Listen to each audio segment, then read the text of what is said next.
Mr. Braddock, the calculus teacher at Eisenberg High in Elkhart, Indiana, made a light-hearted gesture, singling out the janitor for amusement in front of the class. However, when a man calmly approached the board and solved the problem with unexpected skill, the room fell silent, fundamentally altering the school's perception of him. This occurred during fourth period on a Thursday, a typical day at Eisenberg High where students often watch the clock more than the lesson. Mr. Braddock had a certain reputation.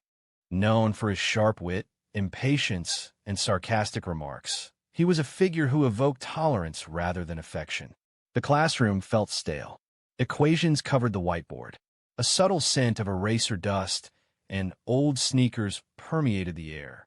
Phones lay hidden beneath desks. A few students feigned attention, while others gazed out the window. Then, an event occurred, altering the classroom's atmosphere dramatically. While Mr. Braddock wrote another derivative on the board, a quiet squeak drifted in from the hallway. The janitor was close by, mopping just outside the classroom with his characteristic slow, steady pace. Braddock stopped speaking, looked toward the door, and gave a slight smile. Suddenly, he turned to the class and indicated the hallway. "Look who's here," he said. "Tell me, do you think you can solve this one?" He struck the board with his marker, mimicking a game show challenge. A ripple of laughter followed, not loud, but the type that makes you subtly adjust your posture, unsure of its appropriateness. Mr. Braddock smiled knowingly. "Come on, Lamar." Lamar Dorsey, a 52-year-old janitor, stood in the hallway, holding his mop. The familiar blue uniform, clean but faded, was on him, displaying L. Dorsey embroidered above his chest pocket. He remained still, showing no reaction. His gaze swept across the room. Then, deliberately, he entered. A mop rested against the wall. Several students straightened. Some anticipated a clever remark or a sudden departure. Perhaps a jest or simply a walkout. However, that didn't happen. Instead, Lamar proceeded to the front of the room. "You mind?" he inquired quietly, indicating the board with a gesture. Braddock raised his brows. "Be my guest." Several phones silently emerged from backpacks. One girl whispered, "Is he serious?" But nobody interrupted Lamar. He picked up the marker, examined the equation, and paused, not because he was unsure, but as if he were considering something. Intensely, like someone studying a well-known map. He narrowed his eyes slightly. Then he began to write. There was no theatrics, no embellishment, just careful strokes, one line following another. The room became unnervingly quiet. The only sounds were the marker on the whiteboard and a chair creaking as someone leaned forward. Mr. Braddock crossed his arms, observing intently. His expression remained unchanged, though his jaw tightened. Lamar explained the steps aloud, his voice quiet and patient. "See, this here's a chain rule problem, but the trick is recognizing the inner function first. Once you isolate that, it becomes a lot cleaner." He moved with the ease of someone experienced, not just with the problem, but with the teaching. His manner was unassuming and not arrogant. He clarified matters straightforwardly, with clarity, as if he's dedicated more effort to instruction than to menial tasks. Upon completion, he secured the marker and retreated. The board displayed meticulous, well-structured work. He addressed Braddock, then the class. "That's one approach," he stated, and briefly, stillness reigned. A junior student in the rear murmured. He understood it correctly. Mr. Braddock remained silent. Not instantly. His mouth parted a little, but no words emerged. The silence became more pronounced than any joke he could have delivered. Lamar nodded politely and retreated to the door. He gathered his mop. There was no applause, no self-promotion, only that quiet assurance, as if he hadn't just dramatically altered the room. But as Lamar reached for the chalk, no one anticipated what would follow. No one stirred. For a complete 10 seconds, it felt as though the class had been pulled from a dream and placed into something authentic. The sort of moment that doesn't typically occur in a high school classroom. Lamar Dorsey, known as Mr. Dorsey, was in the process of leaving when a comment was made. Had he just thought that? It was Wes Hanley, a senior seated in the front row, who rarely spoke unless it concerned academic performance. He was completely serious. His eyes were wide with surprise. He glanced back at the board, as if the solution might have altered during a brief moment of closure. Braddock then spoke, his tone even and somewhat annoyed. He acknowledged that Mr. Dorsey had, nonetheless, provided the correct answer. His voice lacked its typical sarcasm. A different feeling seemed present, perhaps confusion, or even something like discomfort. Lamar looked back.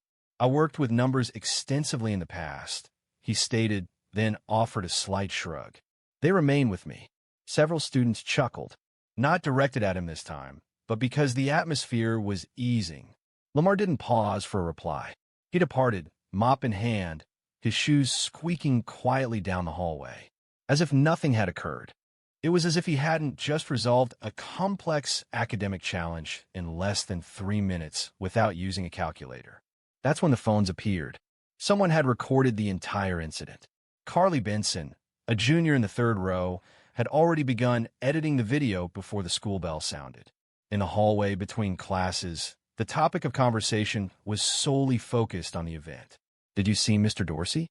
Braddock's expression. He appeared as if someone had disconnected him. Where did he acquire that knowledge? It was believed he only cleaned floors. By lunchtime, the video appeared on TikTok and then Instagram. It was unedited, simply a shaky view of Lamar's hands working on the board, accompanied by a voice saying, "Yo, he's solving it." The text accompanying the video stated, "Our janitor just outperformed the calculus teacher." Some people found it amusing. Others observed it with disbelief. Nevertheless, the excitement continued to build. In the teacher's lounge, the atmosphere was similarly charged. "Are you suggesting he completed a full derivative chain problem mentally?" inquired Ms. Lin, the physics teacher. She had paused mid-bite of her sandwich, "And so did he," muttered Mr. Crane, the English teacher. "Didn't use notes. Didn't even pause. It was like muscle memory." Braddock was at the corner table, seemingly grading papers. He remained silent. However, Principal Everett spoke. He had been at the school for 6 years. It was surprising that no one knew he had an academic background. People shook their heads. Few people really knew much about Lamar. He arrived early. He left late. The floors were always clean. Light bulbs rarely failed within a day. The man worked in silence. However, he was no longer simply the man behind the mop. Down the hallway, a group of students waited near the janitor's closet. They weren't there to report a spill or request a broom. They simply wanted to speak with him. One student, a 12-year-old boy holding his geometry book, inquired, "Do you tutor Mr. Dorsey?" Lamar blinked. "I haven't in a long time," he replied. "You should," the boy suggested. That was a kind thing to say. Lamar chuckled, but it wasn't unkind. "I'm simply astonished." During the third period the following day, Braddock's demeanor had changed. He refrained from making jokes. He didn't call on students arbitrarily. He spoke with his gaze directed at the board, his voice more subdued than normal. It wasn't voiced directly, but it was obvious to all. Following the class, Wes approached him. "Mr. Braddock, regarding that incident with Mr. Dorsey yesterday, he employed the very method you demonstrated last week. The chain rule, correct?" Braddock nodded once. "That is correct. Only he articulated it more effectively." Braddock remained silent. However, the truly startling aspect wasn't the proposed solution itself. It was what Lamar said following it. Lamar Dorsey hadn't intended to create a disturbance. He generally avoided being the focus of attention. This had been the case since his youth. Consequently, when students began congregating near the maintenance closet simply to converse, or when teachers directed extended glances his way in the hallways, he felt uneasy. He lowered his gaze and continued with his regular activities. Restocking paper towels, repairing a leaky faucet in the boys' locker room, and cleaning cafeteria tables consumed his time. However, he began to notice a subtle change. There was a perceptible shift in how people regarded him, as if they were attempting to place him within a framework they hadn't previously recognized. This wasn't merely curiosity, it was a mixture of confusion, respect, and perhaps regret. The sensation made him uncomfortable. Later that afternoon, Principal Everett requested that he visit the front office.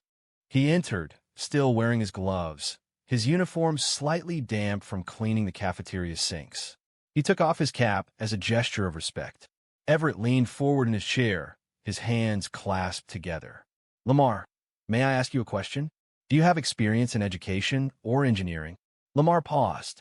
He glanced downwards briefly, as if revisiting a long-forgotten aspect of himself. I attended Purdue, he said softly. Mechanical engineering. Full scholarship. The principal leaned back, eyebrows raised. You serious? Was Lamar's reply. He had plans. Things got complicated, and for the first time in a long while, he began to recount the story. He'd grown up in Gary, Indiana. A bright young man, he's always been fascinated by how things worked. Motors, pulleys, anything he could take apart and put back together. His mother, Estelle, raised him and his two sisters on her own. She worked overtime at a textile plant and still found time to read to them every night. She held a deep conviction that education offered the sole path to advancement, frequently stating, books first, always. She explained that the world might attempt to deny opportunity, but possessing your own key ensured access. Lamar secured that key. He was valedictorian, a winner at the state science fair, and then received a scholarship to Purdue. During his freshman year, he was already tutoring fellow students. Instructors noticed his name on the attendance roster and took note.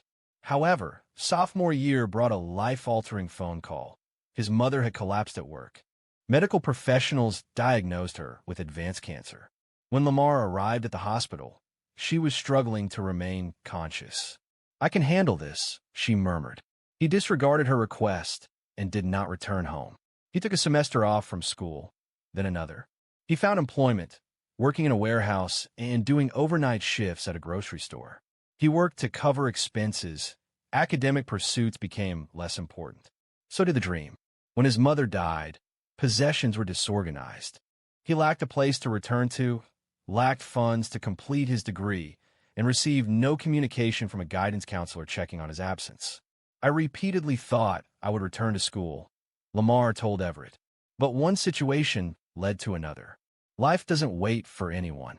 The principal remained silent. The narrative carried weight, not melodrama. It was simply authentic, the sort of existence one rarely encounters unless actively inquired about. At his residence, Lamar stored his academic records in a box situated beneath his bed. He possessed a faded Purdue sweatshirt, an antique calculator, and a photograph of himself and his mother from orientation day. He had not used any of these items, yet he kept them. Now they were being revisited. That evening, he was seated on the rear steps of his modest apartment complex. The sky was dusky, with a stillness punctuated only by the distant murmur of vehicles. He drank tea from a metal thermos and gazed into the distance. It had been years since he's considered calculus. It had been a while since his last tutoring job, before he left school, and now it reappeared, like a familiar face at his door. But a single choice threatened to undo all his efforts. While in college, Lamar had vowed to take a brief respite, stabilize his family situation, and then complete his education successfully. However, life rarely follows plans, particularly those founded on hope. Following his mother's passing, Lamar went back to Gary, attempting to rebuild. His sisters were still in high school, struggling to manage. Bills accumulated on the counter. The landlord demanded rent, and no one from Purdue contacted him to inquire about his disappearance. He accepted any available work. He worked as a stockroom loader, a janitor at a strip mall, and provided overnight security at a shipping yard. Anything that provided sufficient income to pay the electricity bill. His education receded further and further from his immediate concerns. Initially, he would occasionally contact the university to inquire about reapplying and transferring credits. Forms were sent to him. He completed them. However, he didn't mail them. There was always an obstacle. Then came a critical moment. It occurred in late November. A man named Frank Booker, the owner of a flooring company in South Bend, had offered Lamar consistent employment. "You're capable," he stated. "Don't squander your time sweeping floors. I'll personally train you." Lamar felt hopeful again, having a genuine opportunity. However, the day before his start date, his youngest sister, Alana, was involved in a school altercation. a disagreement that quickly worsened. She had injured someone's nose. Expulsion was threatened. Lamar felt compelled to be present. No one else would support her. Consequently, he missed his first day at the flooring job. Frank reassigned the position to another person. And that was the end of it. An opportunity was lost. He relinquished his pursuit of dreams and instead prioritized stability. Years passed indistinctly. He moved from town to town, holding various jobs. He maintained a clean record and avoided legal issues, simply focusing on survival. Quietly. When he reached Elkhart in his early 40s, he wasn't seeking a fresh start. He simply wanted a reliable income. The school district provided benefits. Summers were peaceful. He accepted the janitor position without hesitation. He found it agreeable in his own way.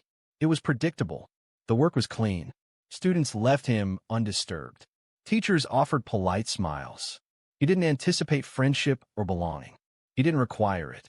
He remained inconspicuous. He cleaned up messes and vanished before the last bell rang. Yet, numbers remained with him. Occasionally, after successfully completing a math course, he would briefly observe the board. He'd see a formula and mentally solve it. It felt akin to muscle memory, a facet of his mind that remained keen even as other aspects succumbed to the weight of habit.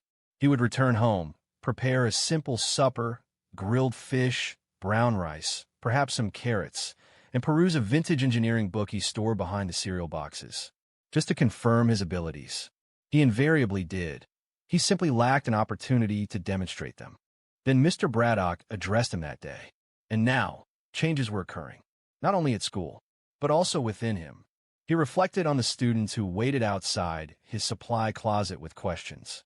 He thought about Wes Hanley visiting that morning with a folded piece of paper and saying, "Mr. Dorsey, I attempted to solve that same problem. Could you review it for me?" And Lamar had, with care, methodically. He clarified where Wes had made a mistake without causing embarrassment. Wes smiled when he finally grasped the concept. It wasn't solely a matter of pride. It was about a sense of belonging. That feeling lingered. However, not everyone reacted positively. Braddock, in particular, became unusually reserved. Students observed it. Teachers observed it. The experience of being surpassed by someone he hadn't previously considered a significant figure in front of his class clearly affected him. He didn't respond aggressively. Instead, his responses became more abrupt, his tolerance diminished. Any mention of Lamar in the lounge was swiftly redirected. He was not accustomed to being overshadowed, especially not by someone who had been unknown to him until now. But life held one more surprise, and this one brought him back to mathematics. The video didn't remain within Eisenberg High.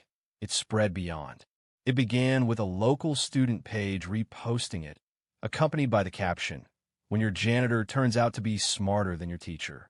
Then it appeared on a regional education forum. By the weekend, it had spread across state lines. People online were astonished. They weren't mocking Lamar, they were impressed. He explained it with greater clarity than my college professor. Someone should give this man a classroom and a chalkboard, not a mop. It's a reminder that you never know someone's story. By Monday morning, Lamar had no idea any of this was occurring. He didn't use social media. He still had a flip phone. When he arrived at work, the first thing he did was repair a jammed paper towel dispenser in the girls' bathroom, just like he always did on Mondays. But something felt different. Conversations stopped as he passed. Students nodded, not out of duty, but with an unusual sense of respect. Some even smiled, as if meeting him for the first time. "Hey, Mr. Dorsey," a girl called out as he neared the library. "You're kind of famous now." Lamar chuckled quietly. However, when he rounded the corner, Wes Hanley was there, accompanied by two other students. One held a calculus book. A problem was indicated, marked in pink. "Would you mind going through this with us?" Wes asked. Lamar looked around, seemingly confused. "You got a free period?" Someone inquired. We made time. And so, in the hallway, surrounded by lockers and science fair posters, Lamar sat down on the floor with three teenagers and guided them through a multivariable equation. Step by step, line by line. He didn't lecture them. He engaged with them. It wasn't boisterous or extravagant, but a significant moment unfolded. Further down the hallway, someone recorded the incident. Lamar wasn't informed. He likely would have disapproved.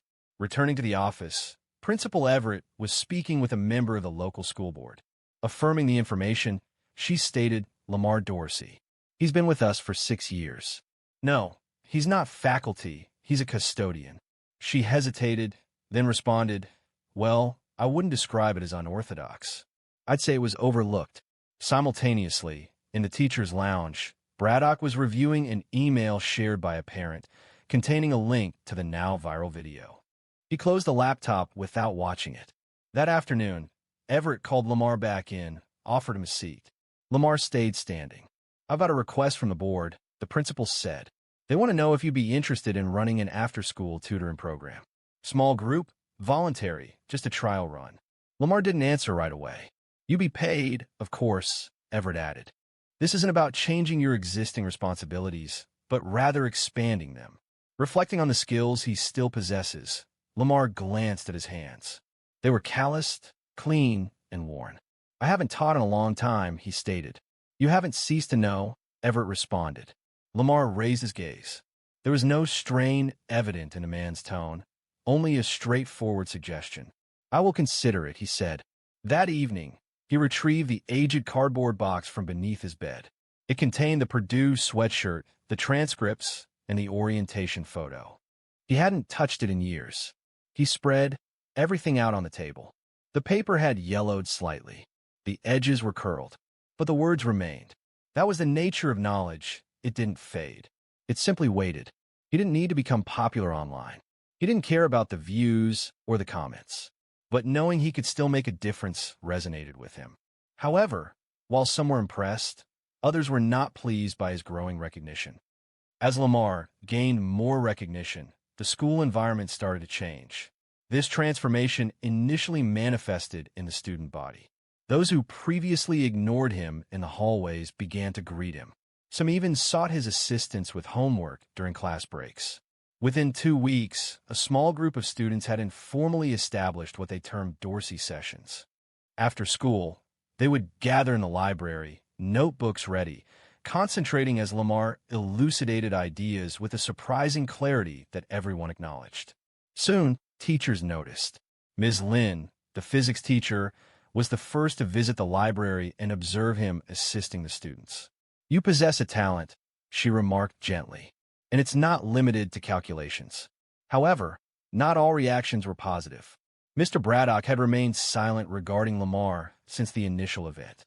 Within the teacher's lounge, he presented an outward appearance of normalcy.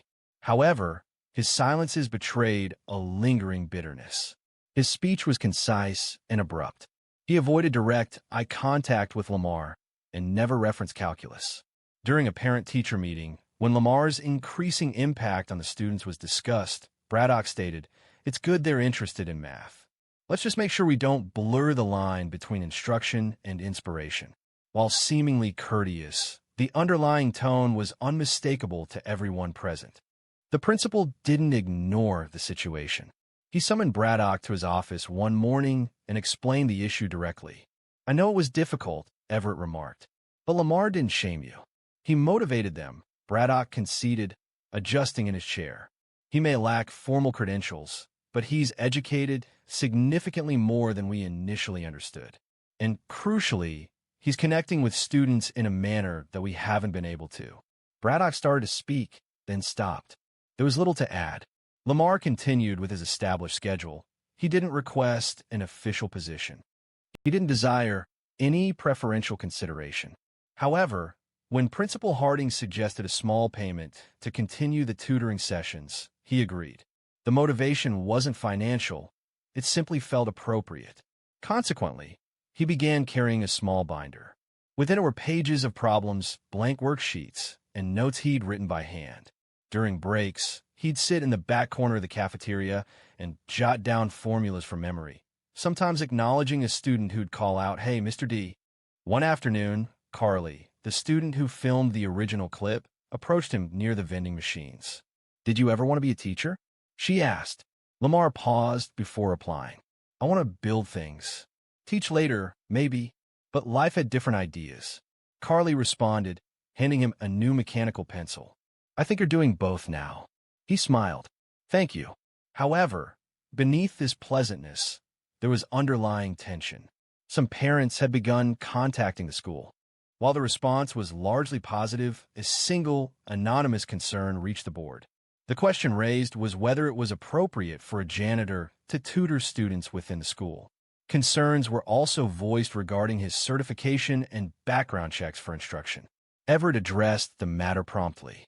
He is a district employee and has not acted inappropriately. It was suggested that if genuine concern was the driver, a direct conversation with me would have occurred. He did not inform Lamar about the complaint. Nevertheless, Lamar sensed a subtle tension present. Some individuals seemed unsure how to perceive him now that he no longer blended into the periphery. Then, one afternoon, Braddock took an unexpected action. He entered the library during one of Lamar's tutoring sessions. He observed silently from a distance as Lamar explained integrals to a group of 4 students. After roughly 10 minutes, he approached. "Do you mind if I sit in?" Braddock inquired. Lamar looked up. His expression remained unchanged. He gestured toward a chair. The students laughed, just enough to lighten the moment. Braddock smirked. For once, it wasn't mean. They sat together that day, saying little, but it was a start. Lamar Dorsey wasn't interested in titles. He had something else in mind. It wasn't about proving anything anymore. For Lamar Dorsey, standing at the whiteboard in the library with students gathered around, it was never about redemption or revenge. He wasn't trying to impress anyone. He didn't seek recognition. He simply showed up for them, the kids, the ones who reminded him of the boy he once was. Every Tuesday and Thursday, right after the final bell, that corner of the library filled with chatter, questions, scribbled notes, and wide eyes as Lamar walked students through math problems they once feared. Not because he possessed all the answers, but because he helped them believe they could discover those answers themselves. That's what mattered. Isaiah, a freshman who previously struggled with algebra last semester, is now confidently solving quadratic equations. Tasha, who once disliked math, is now conducting brief study groups on weekends for her cousins, utilizing notes from Lamar. Lamar didn't lecture from the front of the room like a conventional teacher. Instead, he sat alongside his students, engaged in conversation, and posed questions before providing answers.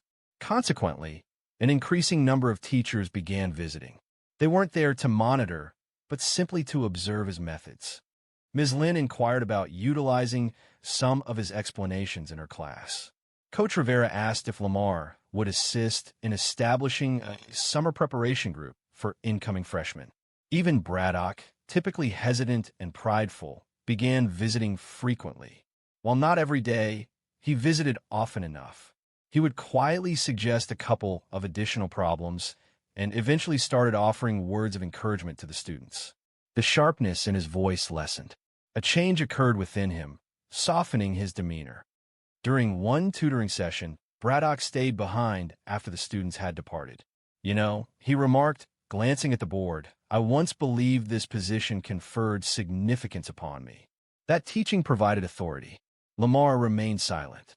"But you're showing me what it truly involves, consistently being present and ensuring that each moment has value." Lamar simply nodded in agreement. Everyone occasionally strays from their path. He was not one to bear resentment. He had no need to. Principal Everett summoned him again a month later.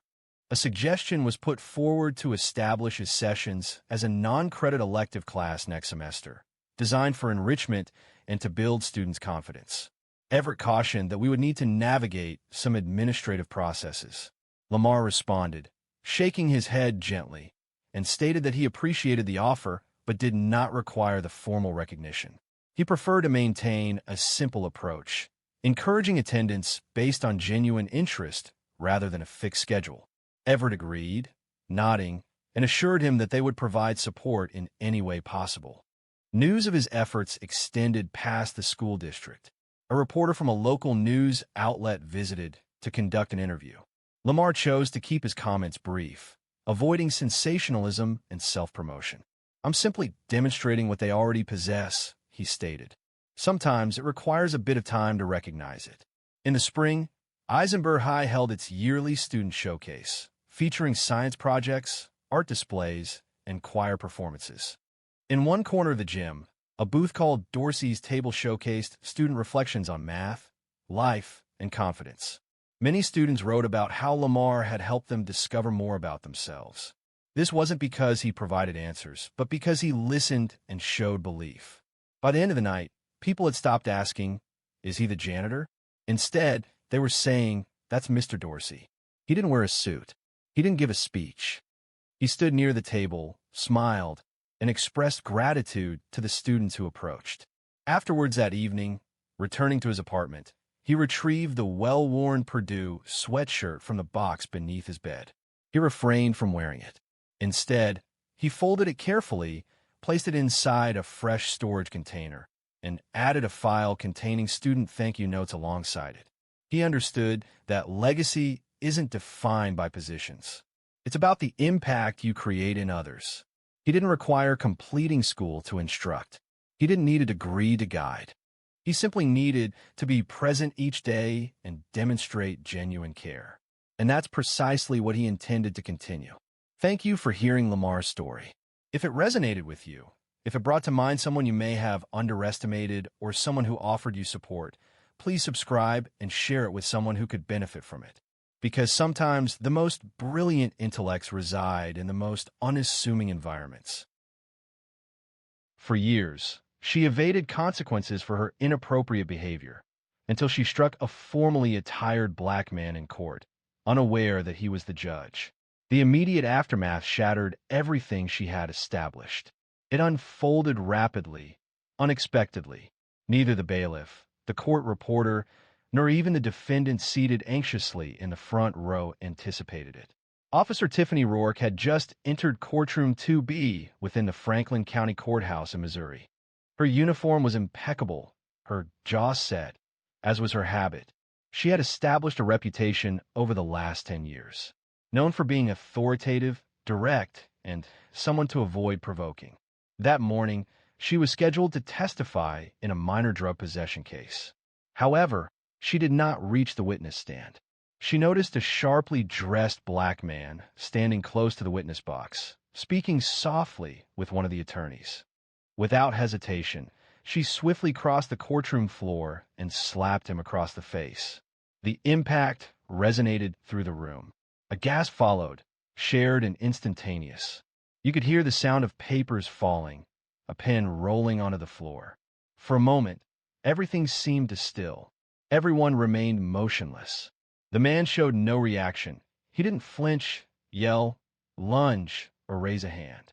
He calmly adjusted his tie, brushed his cheek with the back of his hand, and looked her directly in the eye. "I'm Judge Antoine Kelly," he stated, his voice even and deliberate, "and I'm presiding over this courtroom today." That silence? It wasn't just shock anymore. It was palpable, a heavy presence. Every pair of eyes focused on Tiffany, who now appeared as if she'd swallowed a bucket of nails. She blinked once, twice, her mouth barely moving as if struggling to speak. The bailiff, hesitant about the situation, moved restlessly near the door. The young public defender close by immediately reached for her phone, documenting the scene discreetly. Others followed suit. Within seconds, at least 4 phones were recording the event. Tiffany attempted to speak. "I thought he wasn't supposed to be," but the moment had passed. Judge Kelly addressed the silent courtroom and announced, "We're taking a 10-minute recess." Then, he entered his chambers, silent, his expression unreadable. The room remained still. No one knew whether to stand, sit, or depart. Tiffany remained motionless. Her hand, the one she'd used, trembled subtly at her side. The prosecutor approached her and whispered, "You just assaulted a judge." Tiffany gazed at him, visibly pale and blinking quickly, as if the foundation had been removed from beneath her. The news spread rapidly. News reporters, awaiting a separate gang indictment case, quickly entered the hallway. Interns, having left the room visibly shaken, alerted 2 local news outlets. By noon, the video appeared on social media. It was unedited, uncontextualized footage depicting a white police officer in uniform striking a black judge in the courtroom. The accompanying caption on many reposts read, "Cop slaps a judge, unaware he is a judge." Initially, several commenters questioned its authenticity, suggesting it might be staged. The video lacked polish. It mirrored the unpredictable nature of everyday existence. There was no background music, no dramatic camera work, only palpable tension and genuine emotions. Subsequently, responses emerged from lawyers, activists, and former defendants, each possessing unique perspectives. Some immediately identified Tiffany, while others knew her through her reputation. Judge Kelly, however, remained silent. He released no public statement, avoided television appearances, and refrained from pursuing legal action. He remained seated behind his desk, reviewing the day's schedule as if nothing had occurred. However, everyone else recognized a significant change, the kind of change that leaves a lasting impact. Yet, before anyone could fully understand the implications, questions began to surface.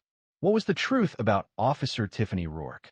Prior to the incident, most individuals outside of Franklin County were unfamiliar with the name Tiffany Rourke.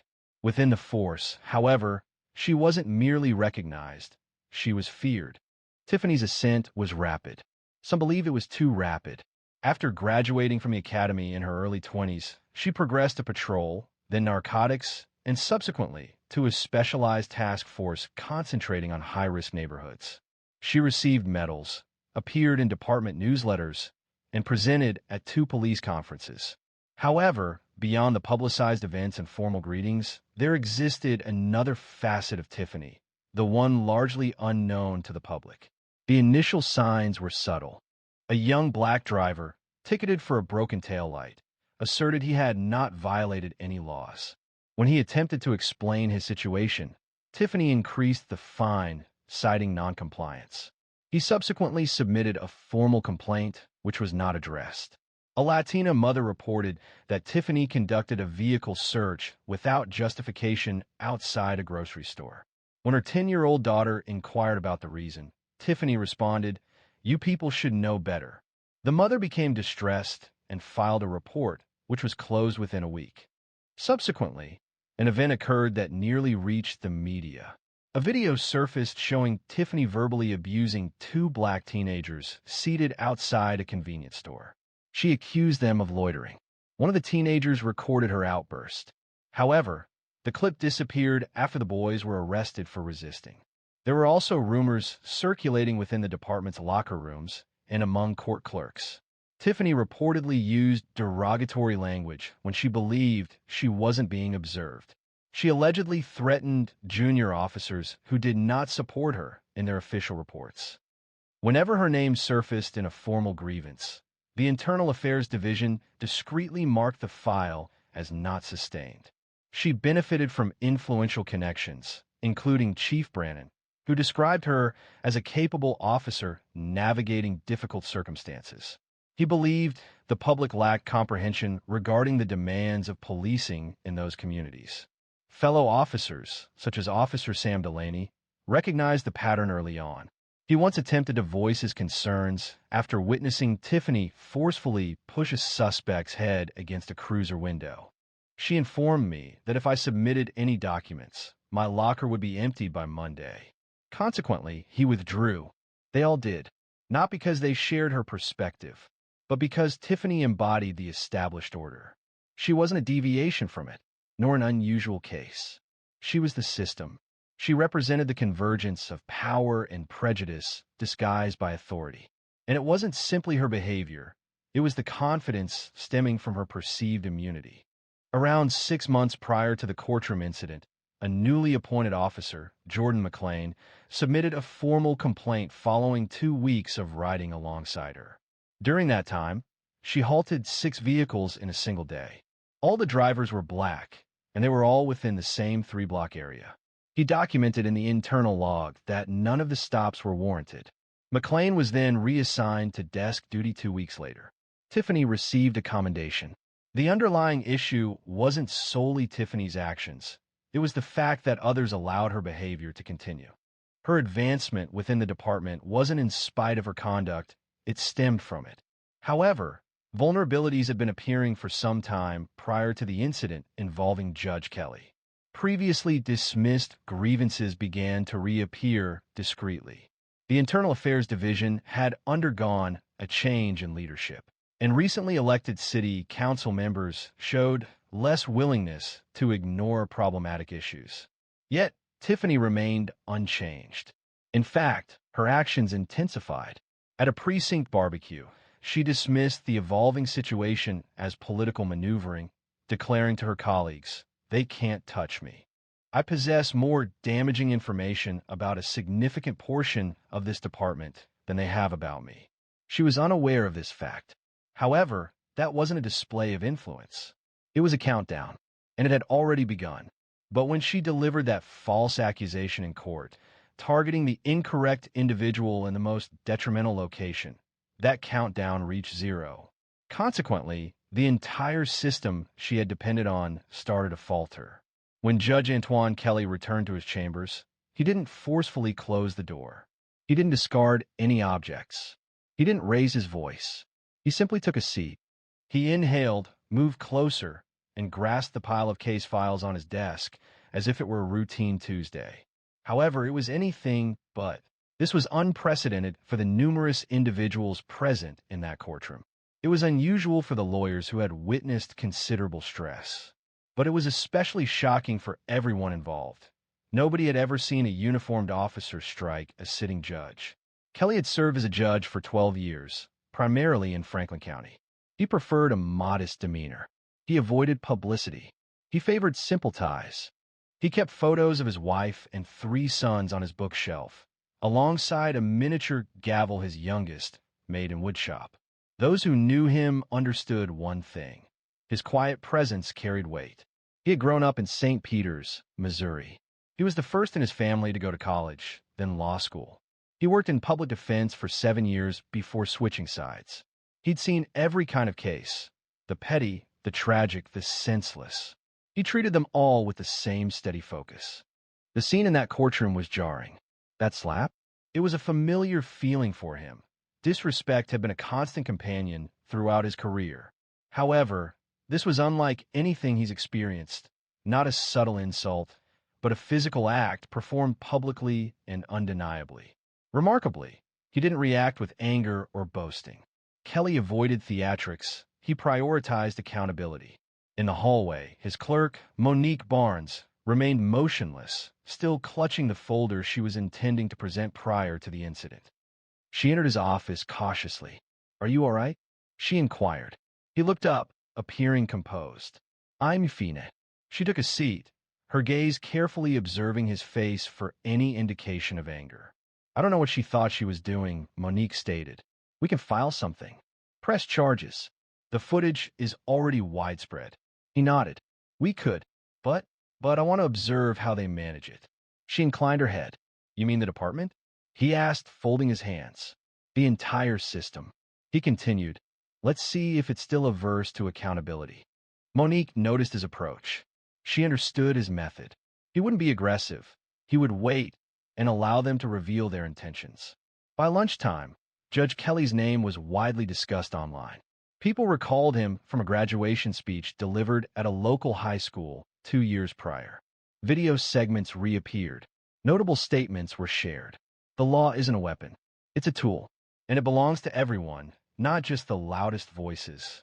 However, he remained silent. He did not post on social media or issue a formal declaration. Responding to inquiries from reporters at the close of the day regarding potential charges, he offered this statement. "I anticipate the same level of professionalism and accountability that I have demonstrated to others over the past 12 years. I am confident that the system will address this appropriately." The situation presented a challenge, concealed by a demeanor of composure, and this was perceived by those around him. Concurrently, within the department, the atmosphere was becoming strained. The chief's assistant had left 3 messages on Tiffany's voicemail. A discreet inquiry was sent to HR by legal counsel representing the county. Simultaneously, at least 2 junior officers had reported being ill, seemingly to avoid involvement in the escalating situation. However, Kelly refrained from pressing the matter, as it was unnecessary. The recorded footage conveyed a more compelling narrative. Later that evening, at their residence, his wife, Nadine, sat beside him on the couch, holding his hand. "You should have permitted them to remove her in handcuffs," she stated softly. "I desire to do so," he confessed, "but I did not." She sighed, recognizing it wouldn't resolve the situation. "You think this time will be different?" He glanced at their joined hands. "I believe this time she chose the wrong man in the wrong place at the precise right moment." But if Tiffany thought the silence indicated defeat, she was about to discover just how resounding dignity could become when the nation was finally observing. By the following morning, Tiffany Rourke was placed on administrative leave. The official email from the department provided little detail.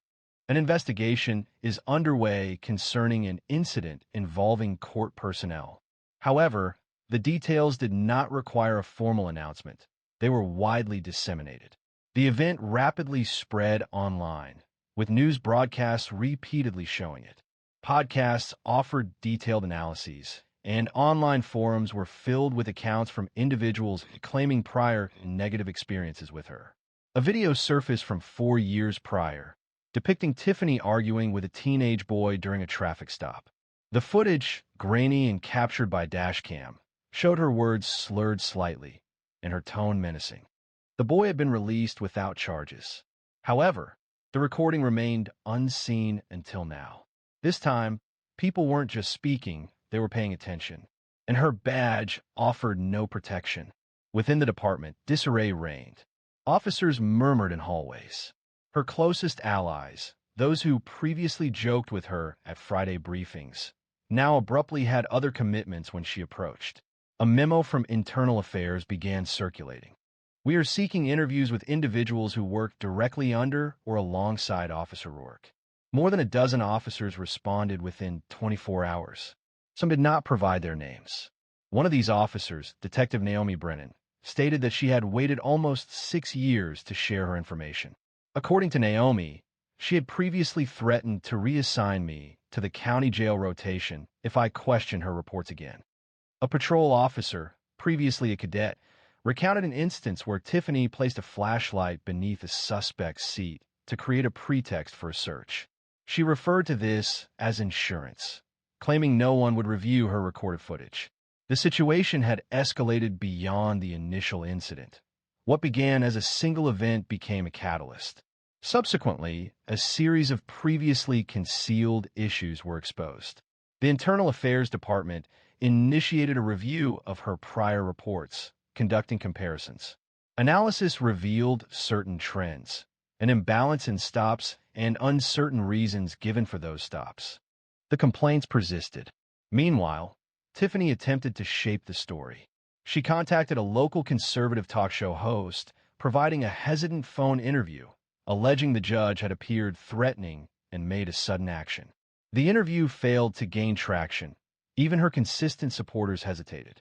The sound of public relations defenses weakening became palpable when the host abruptly ended the segment, stating they would await further information before drawing conclusions.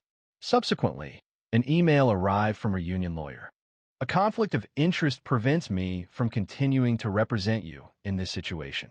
Essentially, you're facing significant public scrutiny." Her inbox was flooded with messages. Journalists contacted her.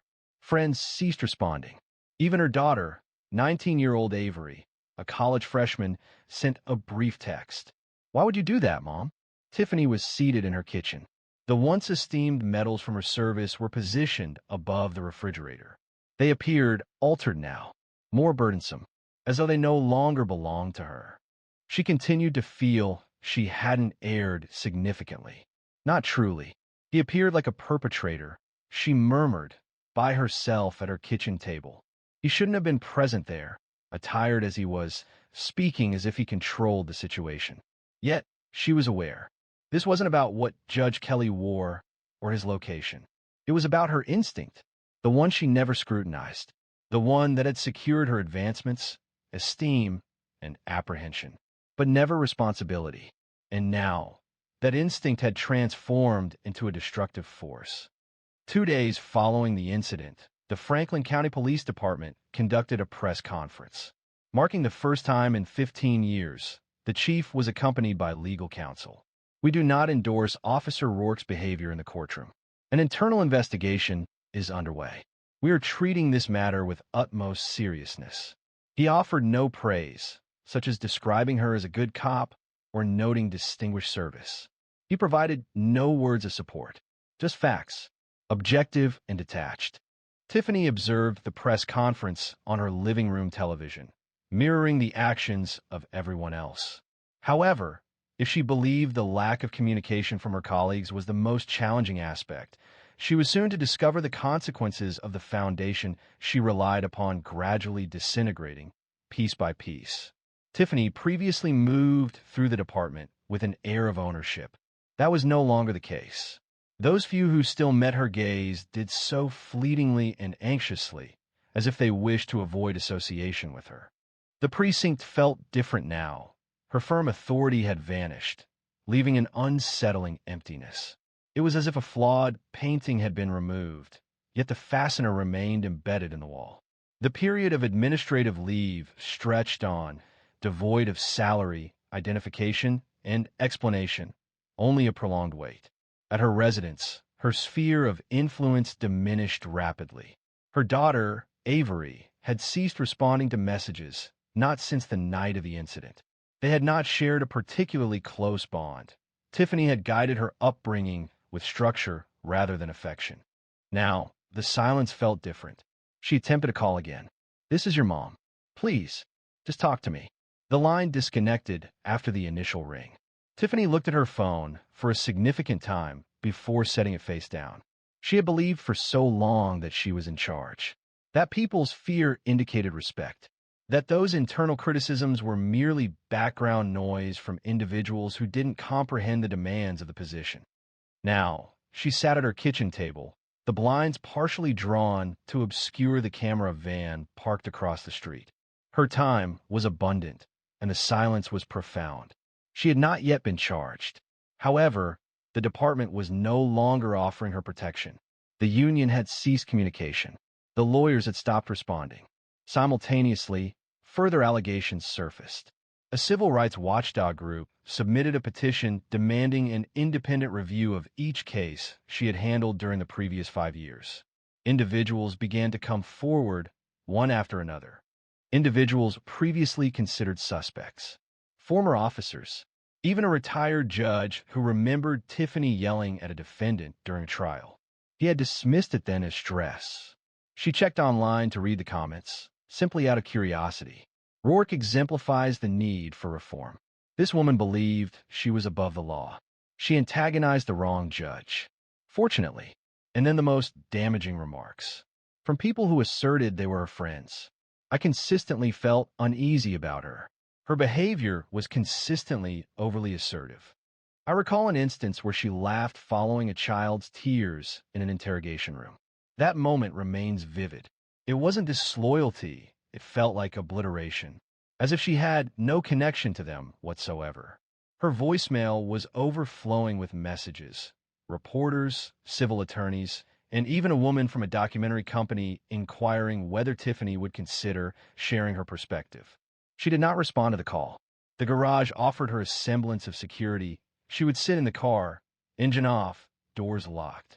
She would spend hours inside, mechanically performing tasks, revisiting past cases in her thoughts, repeatedly telling herself that none of this would have occurred if that judge had recused himself, if he hadn't been attempting to create a disruption.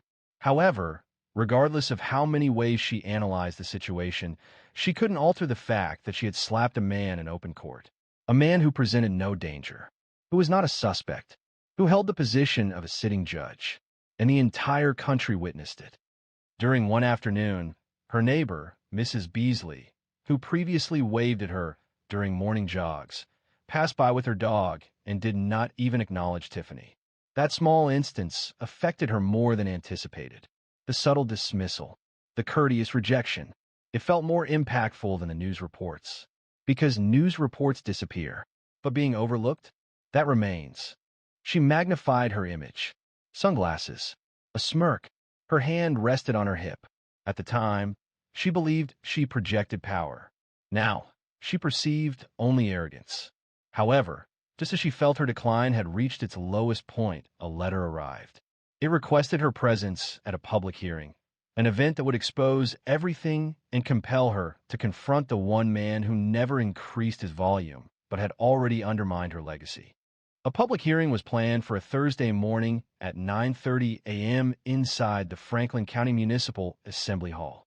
The venue itself indicated that this would not be a routine, closed-door assessment. It was intended to be observed. When Tiffany arrived, dressed in a simple black suit, without any identification or weapons, the room was already mostly filled. Journalists occupied the rear wall, their audio equipment attached to their belts. The folding chairs creaked as residents, activists, and legal observers filled them. Behind a line of junior prosecutors, in the second row, sat Judge Antoine Kelly. He wore a dark gray suit instead of a robe, with a legal pad resting on his knee. His eyes were calm, and he appeared to be someone who had come to work, present to observe, not to punish. Tiffany's lawyer, recently appointed and a young public defender who had accepted her case with some hesitation, stood next to her, offering instructions she barely registered. Facing them, the Civilian Review Board was arranged in a semicircle of plastic nameplates and serious faces. Present were a retired detective, a former public defender, a local pastor, a community organizer, and a judge from another county. Although it wasn't a courtroom, it felt much like one. Chairwoman Ms. Loretta Vaughn initiated the session precisely. Her voice possessed a sharp clarity that commanded attention. This hearing is not a trial. It is a public review of Officer Tiffany Rourke's conduct, encompassing both recent events and her past record, and assessing its relevance to her continued ability to serve in law enforcement. Tiffany Rourke visibly reacted to the phrase, "continue serving," as if suggesting that possibility remained. It felt, to her, as though this wasn't the conclusion of her career. The proceedings commenced with the courtroom video, displayed on a modest monitor that inadequately conveyed the gravity of the situation, yet allowed for no dispute. The audio reverberated softly within the hall. The sound of the strike, the ensuing quiet, Judge Kelly's composed voice. Following this, testimony was presented. Officer Naomi Brennan delivered her written account concerning the threat Tiffany issued 6 years ago. Her tone remained even but detached. Subsequently, 2 individuals previously arrested testified, both noting that Tiffany's name appeared in their official records, even though they were not present during the incidents. She reportedly authorized their arrests without providing any clarification. A succession of witnesses offered similar accounts, while Tiffany remained still, her gaze fixed forward, exhibiting no visible response. Towards the conclusion of the proceedings, the chairwoman requested Judge Kelly to approach the microphone. He arrived without legal documents or written notes, simply standing with his jacket fastened and then speaking. "I will not take this board's time reiterating what everyone witnessed. That information is already part of the public record." He began. "What I want to focus on is what follows accountability, because that's where the essential work commences." He paused. A few pens scratched against paper. "I have served this county for over a decade. I have observed people commit reckless actions out of fear. I have seen people lash out because they felt insignificant. But what transpired that day in my courtroom was neither fear nor a mistake. It was an instinctive reaction developed over years of unrestricted authority." He shifted subtly, just enough to connect with Tiffany's gaze. "I'm not present to destroy anyone's life. I'm here to bring this community to remember what justice should embody, and what it must not resemble evermore." Then he took his seat. There was no applause, no acknowledgments, only silence. Tiffany's legal representative offered some concluding remarks, largely formal, primarily requesting compassion. It was inconsequential. The board observed a short break prior to releasing their recommendation. Officer Tiffany Rourke was scheduled for permanent removal from duty. All benefits were to be revoked, and her conduct would be referred to the state attorney for further review. She remained still, appearing detached, as the room cleared. The way people regarded her had changed, not with fear or even animosity, but with a lack of interest. That absence of concern felt particularly painful. Judge Kelly passed her as he left. He did not pause. He did not glance back. Because some individuals do not require revenge, the truth was sufficient. Long after the cameras stopped flashing, the question lingered. What lesson would the community retain from the quiet that ultimately compelled the system to respond? Weeks elapsed. The headlines diminished. Other controversies gained prominence. Yet, in Franklin County, a change occurred. Genuinely this time. Not merely in hushed conversations. Not in secret meetings. But in the way people viewed the system. In the way they viewed one another. The courtroom where it happened remained active. Cases proceeded as they always did. However, a palpable shift occurred when Judge Antoine Kelly entered the room. Everyone rose with a distinct air of reverence, not solely due to his position, but because of how he conducted himself. He never sought recognition or accolades. He consistently performed his duties. On one afternoon, following a juvenile hearing, a young public defender approached him in the hallway. "Can I ask you something, Judge?" She inquired, looking around. She then asked, "That day, how did you stay calm?" He paused for a moment.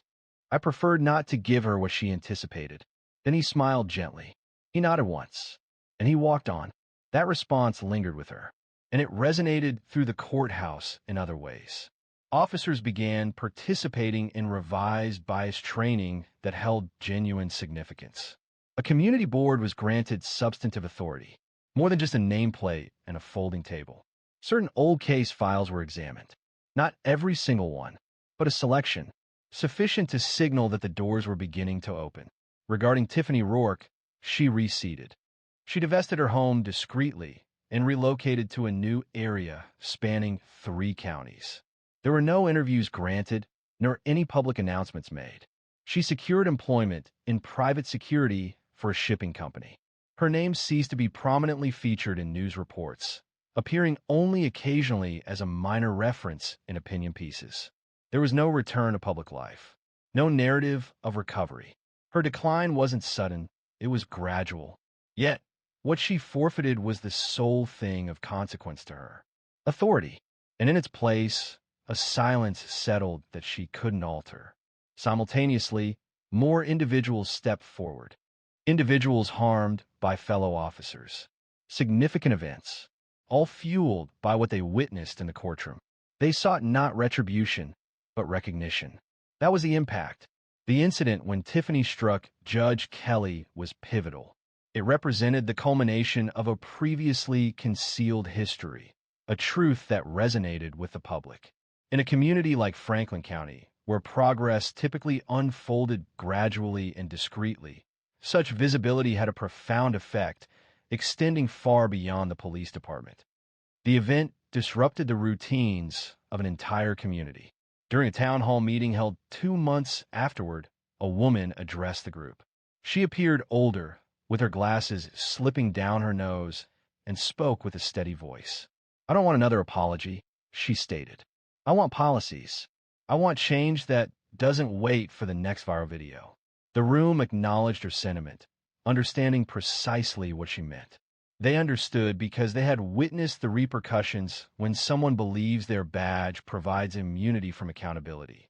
Reality entered the room, presenting itself with the authority of a judge. This wasn't a fabricated narrative. There were no 11th-hour collapses, no sensational admissions.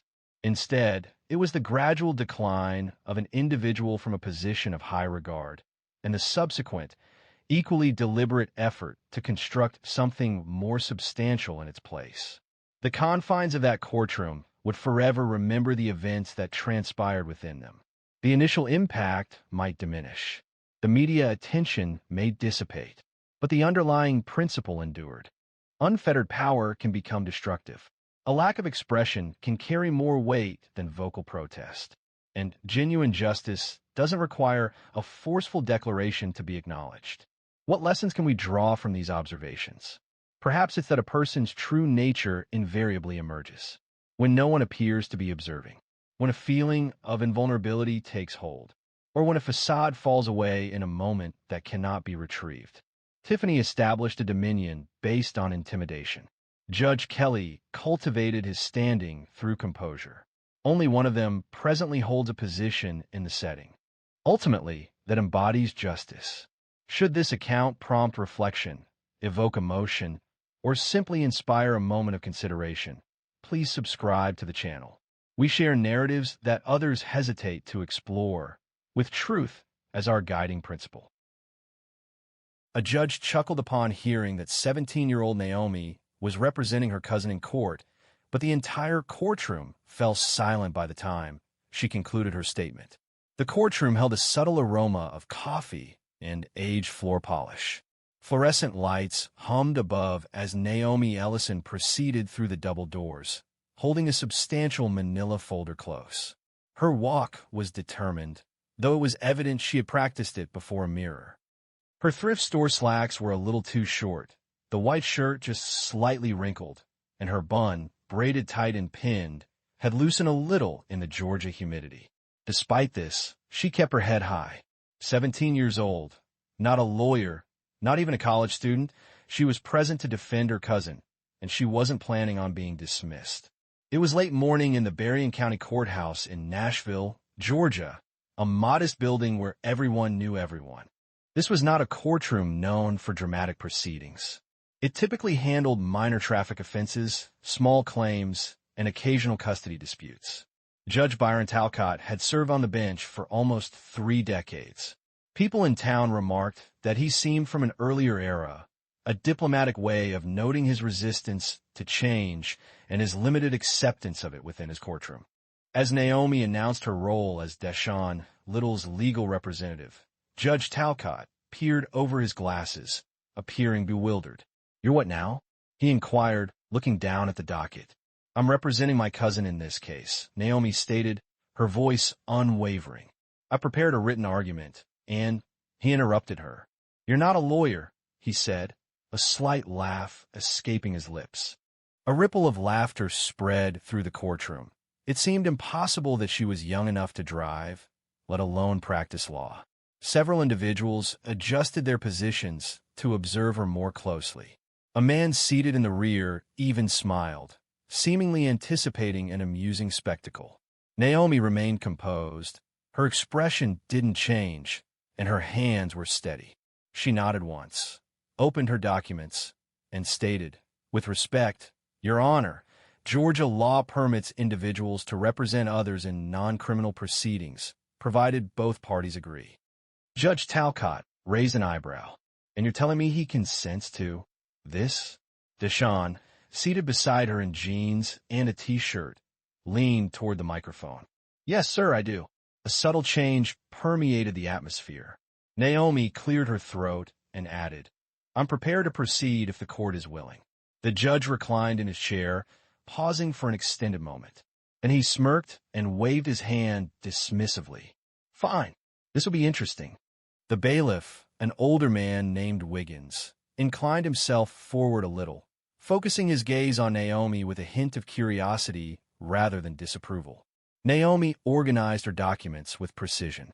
She positioned her handwritten notes before her, turning to the page marked Opening Statement. Her script was precise, so precise that it seemed impossible anyone could have written it hastily. As she prepared to speak, a laugh escaped someone situated in the back of the room. The judge made no move to quiet it, nor did Naomi. She simply commenced. Before she could elaborate further, the judge interrupted her once more. "Miss Ellison, for the sake of argument, could you please state where you obtained your law degree?" She met his gaze steadily. "I do not possess one, but I have dedicated the past 2 years to studying Georgia traffic law, civil procedure, and judicial conduct during my leisure time. I've attended public hearings in 3 counties, transcribed trial footage, and reviewed over 50 court opinions. I do not possess a degree, but I am present to ensure the court's time is used productively." The room was silent now. Even the clerk had ceased typing. However, Judge Talcott still had one more maneuver prepared. Judge Talcott exhaled audibly through his nose, seemingly considering whether this was a misuse of time or an opportunity for spectacle. He shifted slightly in his chair and offered Naomi a brief, dismissive gesture. "Very well, Miss Ellison." Naomi remained unfazed. She delivered her introduction with the confidence of someone who had rehearsed it repeatedly. And she had. In her bedroom, she practiced, standing before a mirror with her backpack used as a makeshift podium. Her voice remained steady as she presented the details. Deshawn had been stopped by police for failing to stop at a stop sign outside the high school on a Saturday morning. There was no other traffic and no pedestrians present. Despite this, the infraction resulted in a court summons and a significant financial penalty. Naomi's goal wasn't merely to dispute the fine. She aimed for its complete dismissal. In the second row, a white woman wearing a peach blazer spoke softly to the man beside her. He responded with a chuckle and a shake of his head. The clerk reclined in her chair, clicking her pen, anticipating Naomi's misstep. And Deshawn? He glanced at his hands, apprehensive, perhaps even a little irritated. "You sure you want to do this?" He had asked her that morning while they waited outside the courthouse. Naomi had answered without lifting her eyes from her notes.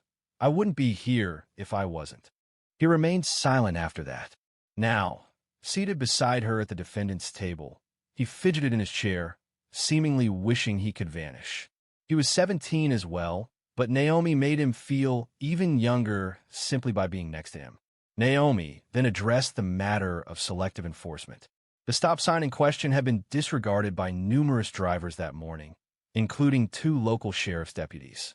Naomi possessed video footage captured by a neighbor, which was time-stamped and easily discernible. The footage displayed vehicles proceeding without interruption. There were no visible lights, no audible sirens, and no issued citations.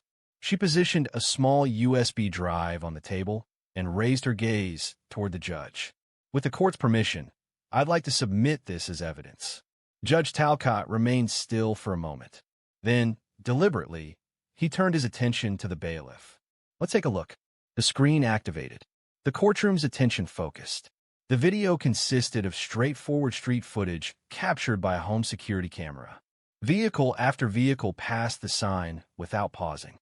Naomi allowed the recording to play for 20 seconds before stopping it and indicating a license plate belonging to a county sheriff. "I'm not suggesting that the law shouldn't be enforced," she stated, "only that it should be enforced fairly." There was no laughter this time. The judge, however, crossed his arms. "And you believe this demonstrates your cousin was treated unfairly?" Naomi replied concisely. "It demonstrates that enforcement lacks consistency. And when enforcement lacks consistency, citations can become subjective." He observed her intently for a moment. Naomi remained composed under his gaze. What the majority of individuals present didn't realize, couldn't possibly know, was her dedication over the previous 2 summers, secretly attending hearings in 3 counties. She documented proceedings with a well-used pen, quietly reciting legal terminology into a tape recorder obtained from her science teacher. No one had instructed her in these actions. Her high school lacked law electives, and internship opportunities for girls like her were scarce in Berrien County. Consequently, she pursued self-study. She dedicated late nights to reading legal blogs and case opinions while her mom worked double shifts at the nursing home. She prioritized this over socializing, foregoing parties and school dances. It was her chosen path. Now, upon her first opportunity to apply her knowledge, those present perceived her as a young person pretending. "I'll accept her." The judge cleared his throat. "We'll admit the video for review." "Continue." Naomi nodded and kept going, but the atmosphere hadn't changed yet. People still looked at her as if this would inevitably fail. But then Naomi said something that even made the court reporter lift her head.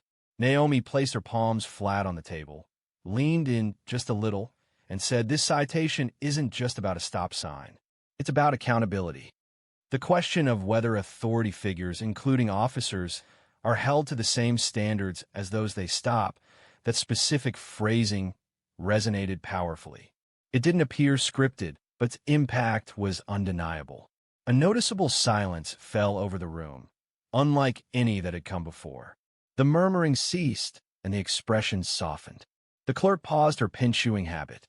Even Judge Talcott reacted, seemingly surprised by her candid remark. Deshawn observed his cousin with a newfound perspective. He had always recognized her intelligence. Family members had expressed similar sentiments. However, this situation felt different. Naomi proceeded swiftly, turning to the subsequent page of her materials. Her notes were meticulously organized with a color-coded highlighting system. Blue indicated facts, green represented legal principles, and yellow marked quotes she had committed to memory. She began discussing Owens versus State of Georgia, a 1999 case concerning traffic enforcement and racial bias. She methodically reviewed the court's opinion, detailing it line by line, and clarified how the court recognized that unequal enforcement damaged public confidence. The judge intervened. "Ms. Ellison, are you drawing comparison to the Owens case?" "That involved." She remained steady. "The relevant legal principles remain applicable, Your Honor. Selective enforcement compromises the fairness of any legal process, irrespective of whether it is criminal or civil." He reclined once more, his expression now neutral. The courtroom was fully engaged as well.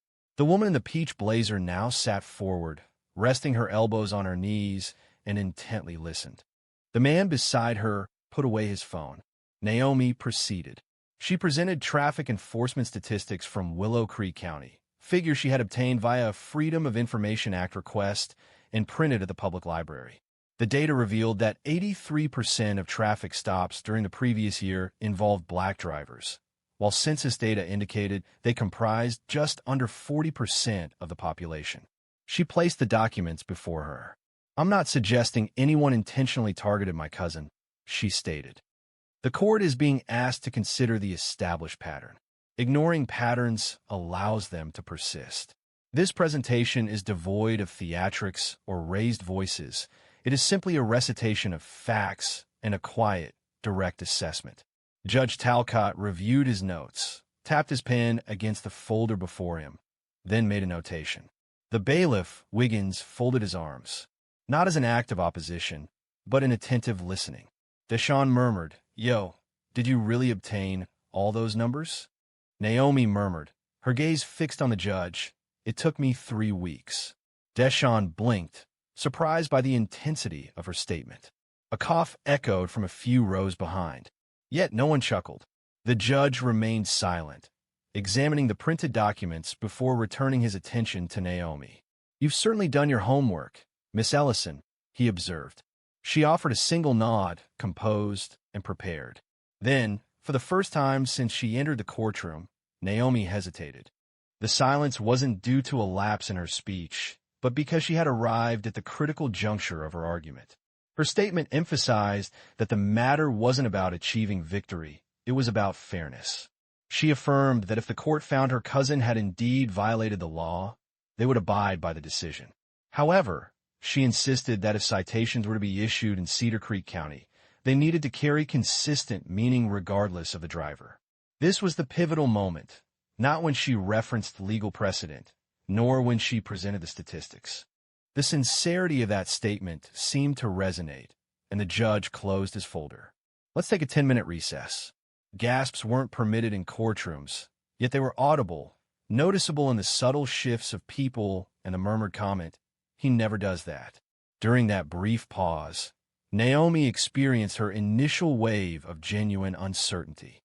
She sat on the unyielding wooden bench outside the courtroom, knees drawn close, hands tightly clasped around a bottle of water she hadn't opened. The braid at the nape of her neck was loosening, but she made no move to adjust it. She fixed her gaze straight ahead, seemingly observing something unseen by others. Deshawn sat next to her, his leg bouncing, his eyes darting frequently. "You good?" he eventually asked. She nodded, then murmured, "Yeah, but you don't seem it." A faint smile touched her lips. "I didn't come here to look good," he chuckled, then added more seriously, "Hey, thank you. For real. I didn't think you'd go that deep." She turned towards him. "You didn't think I meant it?" "I mean, I knew you were smart. I simply didn't realize you were this intelligent." Naomi did not respond. The courtroom door opened, and the bailiff motioned toward them. "Let's return to the matter at hand." Inside, the atmosphere had changed. The laughter from before had disappeared, yielding to a more subdued feeling. It wasn't quite respect. It wasn't quite admiration. It was simply focused attention. Judge Talcott observed Naomi when she re-entered. This time, he didn't squint or smirk. He continued to evaluate her. Miss Ellison, he stated as she resumed her testimony, let's hypothetically consider, just for a moment, that your assertion is valid. Could you please reference any specific wording in the law that would directly justify dismissing your cousin's citation? Naomi responded promptly. Yes, sir. Georgia Code, Section 40 to 620 details proper stop sign enforcement, but it also allows for interpretation regarding situations where enforcement might be applied unevenly or selectively. Moreover, the Equal Protection Clause, as defined in Yick Wo v. Hopkins, dictates that selective enforcement predicated on arbitrary distinctions compromises the law's legitimacy. The courtroom fell silent once more. The judge inclined himself forward, resting his elbows on his desk, observing her as if searching for a weakness. I notice you're quite well informed, he remarked. Yes, Your Honor. He then stated, his voice a little more pointed, that if she intended to cite Yick Wo, she should also be ready to discuss its relevance beyond licensing matters. She affirmed, explaining that the ruling's core principle extended beyond licenses. It concerned fairness under the law. The ruling explicitly stated that even seemingly neutral laws could not be applied in a discriminatory manner. For the first time, Judge Talcott refrained from interrupting, allowing her to complete her statement. He then folded his hands and looked directly at her. Miss Ellison, he said, speaking almost calmly now, what exactly do you want from this court? Naomi took a breath. I want my cousin's citation dismissed, and I want the court to acknowledge that enforcement patterns in this county deserve closer scrutiny. She didn't yell. She didn't raise her voice. She didn't need to. The judge examined the documents before him, then surveyed the courtroom, and lastly turned his gaze to Naomi.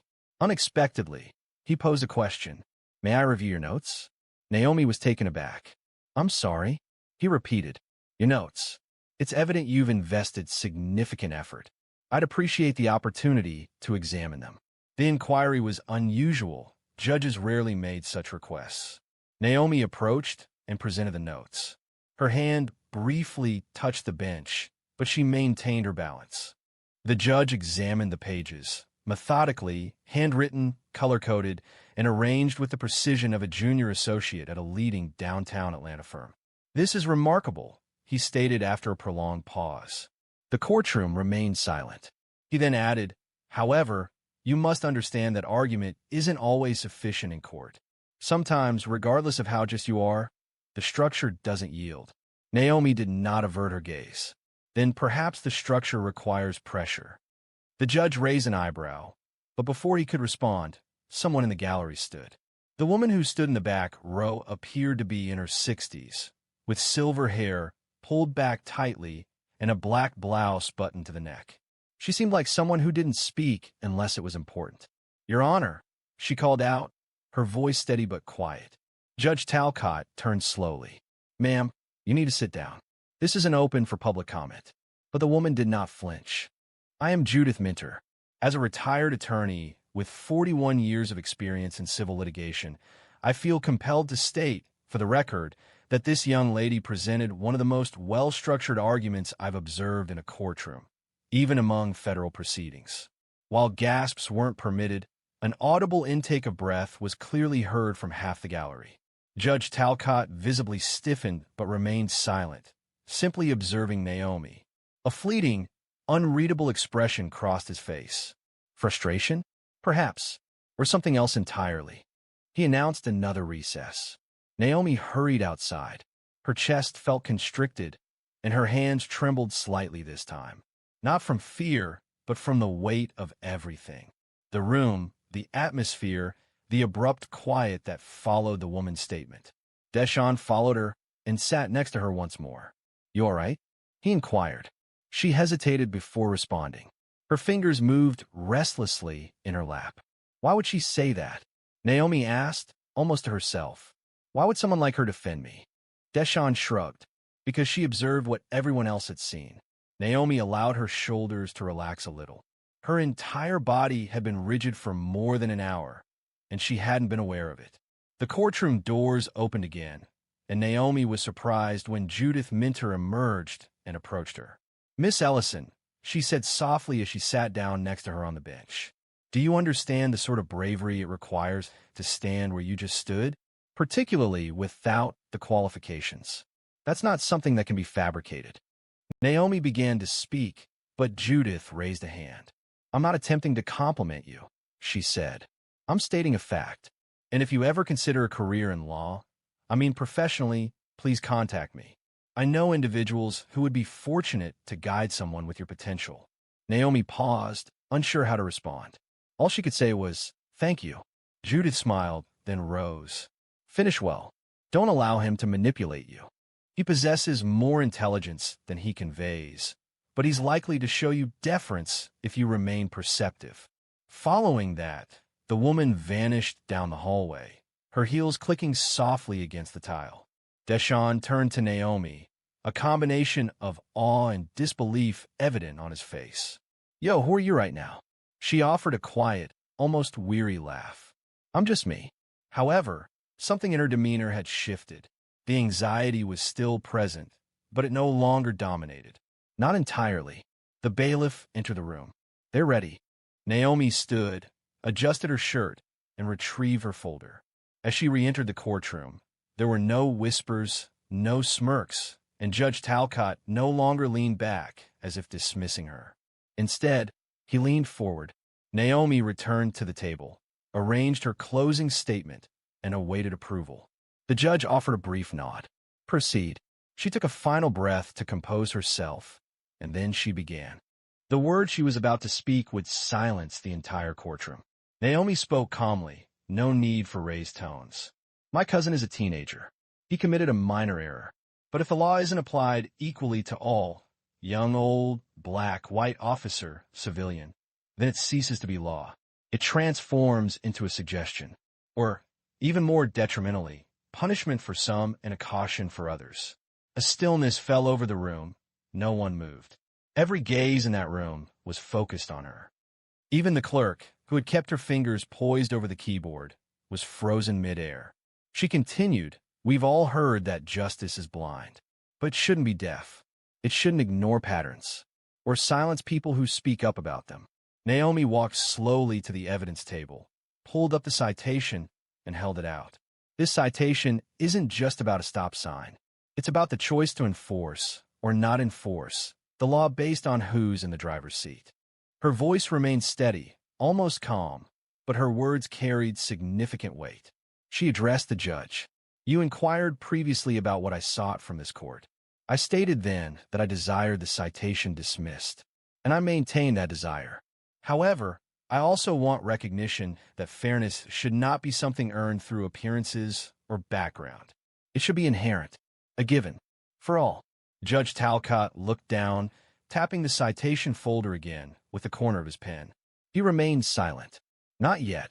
I may not hold a degree, Naomi stated, but I've gained knowledge observing courtrooms and opinions and law books over the past 2 years. I've learned that when justice functions correctly, it isn't felt as dominance. It feels like understanding, like recognition that you were listened to. Her voice faltered just a little at that final word. Not enough to disrupt her flow, but enough to serve as a reminder to those present that she remained a teenager. Still human. Still someone who shouldn't have been required to prepare for this. She closed her folder and stepped back. Silence. A full 10 seconds elapsed before Judge Talcott finally exhaled. He adjusted his glasses, surveyed the courtroom, then focused his eyes on Naomi. I've been doing this for a long time, he said. Long enough to recognize when someone enters this courtroom with something prepared, and when they enter with something authentic. He paused. You, Miss Ellison, you presented something authentic. Another pause. I am dismissing the citation. The issue isn't related to your cousin's connections, but rather the manner in which you presented this case. Furthermore, the evidence you offered prompted questions that this court cannot disregard. A murmur arose within the gallery, marked by surprise, quietness, and deference, yet he had not concluded. Judge Talcott moved forward, placing his hands on the desk.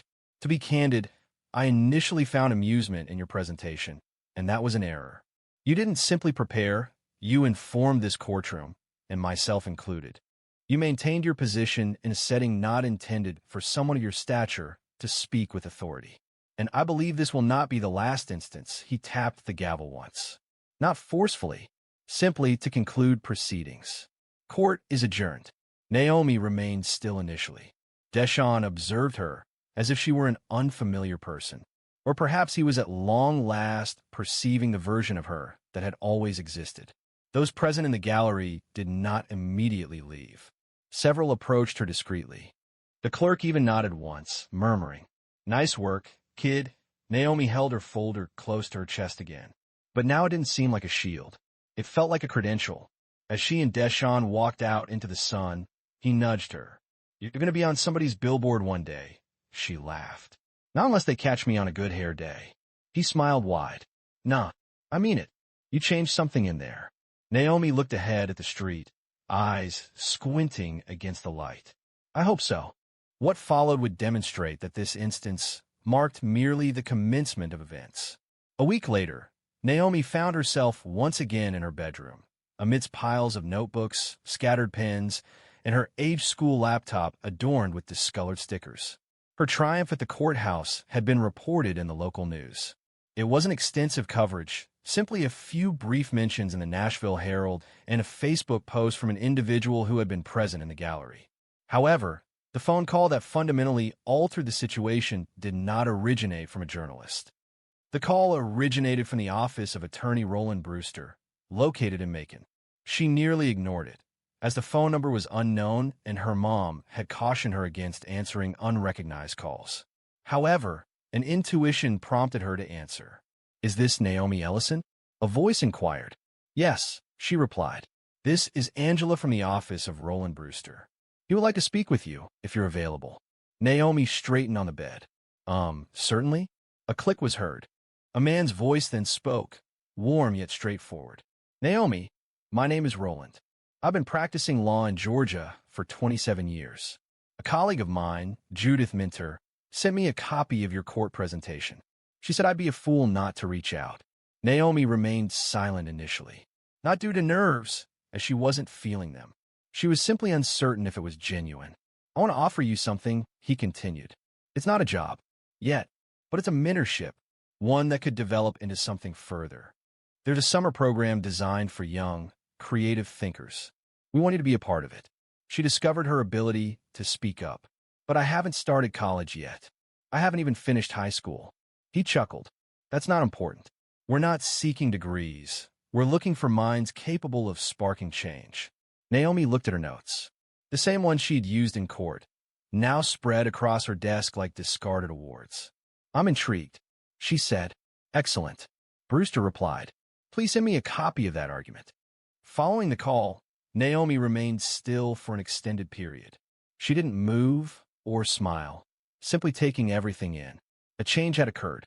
The courtroom proceedings were over. However, her personal journey, that unconventional path she had constructed independently, using library books and YouTube lectures, was no longer hidden. Her mom entered the room. "Are you hungry?" she inquired. Naomi nodded, feeling ravenous. Sitting opposite each other at the small kitchen table, her mom inquired, "Do you truly desire to pursue this law? Seriously?" Naomi ate her sandwich deliberately, then responded, "Yes. I believe I already am." Her mom offered a look, a drawn-out, probing expression unique to mothers, and then nodded once. Following this, she stated, "Then you better continue demonstrating your capabilities." That evening, Naomi remained up reading, driven not by obligation, but by a sense of purpose. Analyzing legal precedent felt less like an assignment and more like a language she was finally proficient in. The following morning, she received another call, this time from a high school student from 2 towns over. "Hey," the girl said, "I saw what you did. My brother's case is similar. I don't know where to begin. Could I ask you a question?" And with that, Naomi evolved into something more, not just a bright student, not just a relative advocating for family. She stood as an illustration, a demonstration that excellence doesn't await authorization, and fairness doesn't demand a position, but only truth, clarity, and the courage to speak. She didn't require a law degree to impact a courtroom. She simply needed an opportunity. And when she received it, she ensured no one would ever perceive her identically again. Your voice doesn't need a platform. It merely needs to be heard. If Naomi's story resonated with you, ensure you subscribe and share this video with someone who needs to be reminded. The key isn't the origin, but the level of dedication you demonstrate.